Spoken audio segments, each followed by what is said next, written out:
நன்றி வணக்கம் எல்லோருக்கும். இன்றைக்கி உழவர் தின வாழ்த்துக்கள் எல்லாருக்கும்.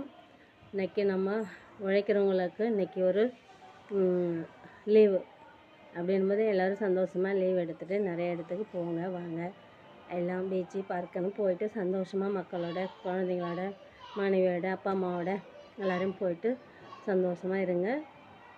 எல்லோரும் நல்லா இருங்க.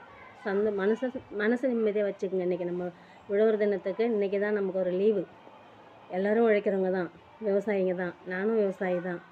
இப்போ கொஞ்ச நாளாக விவசாயம் பண்ணுறதில்ல, அவ்வளோதான் வச்சுக்கோங்க. நான் சின்ன பிள்ளையிலேருந்து விவசாயம் பண்ணிட்டு தான் இருக்கிறேன். இப்போவும் விவசாயம் போனேனாக்கா இப்போயும் விவசாயம் தான் பண்ணுவேன். அதனால் உழவருக்கு எல்லோருக்கும் ஒரு பெரிய நன்றி வணக்கம். நம்ம உழைக்கலை அப்படின்னாக்கா ஊருக்கு சோறு இல்லை. அதுமாதிரி நம்ம உழைப்பை எல்லோரும் மதிக்கிறாங்க. மதிக்கிறவங்க மதிக்கட்டும், மதிக்காதவங்க போட்டோம். அப்போ இன்றைக்கி நம்ம எல்லோரும் சந்தோஷமாக இருப்போம். வணக்கம். இல்லை மணி, அப்படி தானே?